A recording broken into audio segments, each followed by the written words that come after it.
तो हाजिर हूँ दोस्तों आपके लिए एक नई कानूनी जानकारी के साथ। ये बात शायद आप सभी को मालूम होगी कि हमारी पार्लियामेंट के साल में 3 सेशन होते हैं। बजट सेशन फरवरी मार्च में, मानसून सेशन जून जुलाई में और विंटर सेशन होता है दिसंबर जनवरी में। और इनमें से किन्हीं 2 सेशंस के बीच में 6 महीने से ज्यादा का गैप नहीं हो सकता, जैसा कि संविधान के आर्टिकल 85 में लिखा गया है। और इन सेशंस में डिस्कस किए जाते हैं देश के लिए कुछ इंपॉर्टेंट इश्यूज और एक लंबी बहस के बाद पास किए जाते हैं हमारे लिए कुछ नए कानून। दोस्तों, इस दौरान आप कई सारे टर्म सुनते होंगे, जैसे सरकार का लोकसभा या फिर राज्यसभा में कोई बिल या विधेयक पेश करना और अपोजिशन का उसका विरोध करना। ऐसे ही अगर पार्लियामेंट सेशन में नहीं है तो सरकार का कोई ऑर्डिनेंस या फिर अध्यादेश लेकर के आना या फिर अपोजिशन का ऐसा करने के लिए सरकार से डिमांड करना। आइए जानते हैं कि ये अध्यादेश, विधेयक, ऑर्डिनेंस, बिल, एक्ट ये सब क्या होते हैं और इन सब में क्या फर्क होता है। दोस्तों, जनरली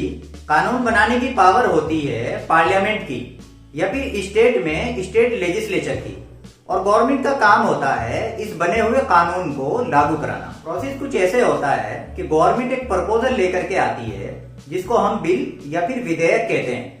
इसके ऊपर दोनों सदनों में डिस्कशन होता है, बहस होती है, और उसके बाद अगर दोनों सदनों में वोटिंग से इसको पास कर दिया जाता है और राष्ट्रपति इस पर साइन कर देते हैं तो फिर ये एक एक्ट बन जाता है। इसके अंदर लिखा होता है एक नया कानून। आइए हम इसको एक एग्जाम्पल से समझते हैं। जैसे सरकार मुस्लिम्स में एक साथ दी गई 3 तलाक पर एक नया कानून लाना चाहती थी, तो उसने लोकसभा में एक प्रपोजल पेश किया कि एक साथ दी गई 3 तलाक को अपराध घोषित कर दिया जाए और इसमें सजा भी रख दी जाए। तो सरकार के इस प्रपोजल को हम कहेंगे एक बिल, जिसको हिंदी में विधेयक भी कहा जाता है। अब इस बिल के ऊपर दोनों ही सदनों लोकसभा और राज्यसभा में डिस्कशन हुआ और इस बात को लेकर एक लंबी बहस हुई कि क्या 3 तलाक को एक क्राइम डिक्लेयर करना और इसमें 3 साल की सजा रखना सही है या फिर गलत है। और फाइनली वोटिंग के बाद इस बिल को पास कर दिया गया और माननीय राष्ट्रपति के साइन करने के बाद इसको ऑफिशियल गजट में पब्लिश कर दिया गया। अब ये बन गया एक एक्ट,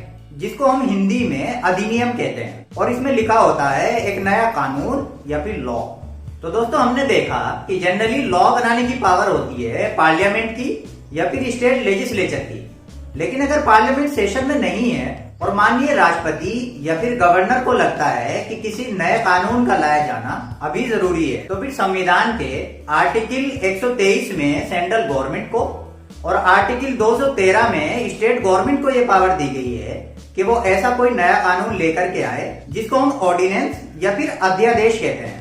इसके ऊपर किसी सदन में कोई बहस नहीं होती, कोई डिस्कशन नहीं होता, बल्कि सरकार का प्रपोजल डायरेक्ट राष्ट्रपति या फिर गवर्नर के पास जाता है और उनके सिग्नेचर के बाद ये कानून बन जाता है। लेकिन एक अध्यादेश लाने के लिए 4 इंपॉर्टेंट कंडीशंस का पूरा किया जाना जरूरी होता है। पहला, पार्लियामेंट सेशन में नहीं होनी चाहिए, और दूसरे, माननीय राष्ट्रपति या फिर गवर्नर इस बात से सेटिस्फाई होने चाहिए कि पार्लियामेंट या फिर स्टेट लेजिस्लेचर का सेशन आने से पहले इस कानून का लाया जाना जरूरी है। तीसरे, सेंट्रल गवर्नमेंट या फिर स्टेट गवर्नमेंट उन्हीं इश्यूज के ऊपर अध्यादेश लेकर के आ सकती है जिनके ऊपर संविधान के हिसाब से इनको कानून बनाने की पावर दी गई है। और चौथे, अध्यादेश के जरिए लाया गया कानून की अवधि ज्यादा से ज्यादा 6 महीने हो सकती है।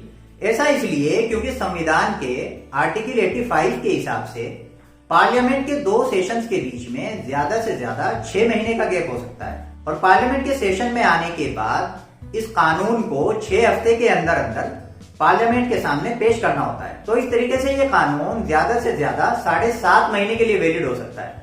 जैसा कि आपको याद होगा कि सेंट्रल गवर्नमेंट जून में किसानों से रिलेटेड 3 अध्यादेश लेकर के आई थी।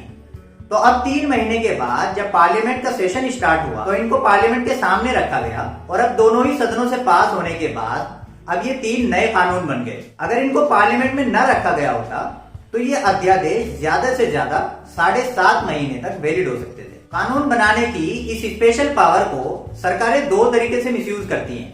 पहला, जब सरकार के पास सदन में इस कानून को पास कराने के लिए नंबर ना हो तो वो इस स्पेशल पावर को यूज करके ऐसा करती हैं। और दूसरे, अध्यादेश का टाइम खत्म होने से पहले ही वो इस अध्यादेश को दोबारा ले आती हैं और ऐसा वो बार बार करती रहती हैं ताकि एक लंबे टाइम तक इस कानून को वैलिड रखा जा सके। इसके ऊपर सुप्रीम कोर्ट का एक लैंडमार्क जजमेंट भी है, जिसमें सुप्रीम कोर्ट ने बोला था कि सरकारों का इस स्पेशल पावर को मिसयूज करने का मतलब होता है कॉन्स्टिट्यूशन के साथ फ्रॉड करना। इसमें बिहार सरकार एक अध्यादेश लेकर के आई थी और फिर वो इसको बार बार लेकर के आती रही और इसको अपनी पावर को मिसयूज करके 15 सालों तक के लिए उसने वैलिड रखा था।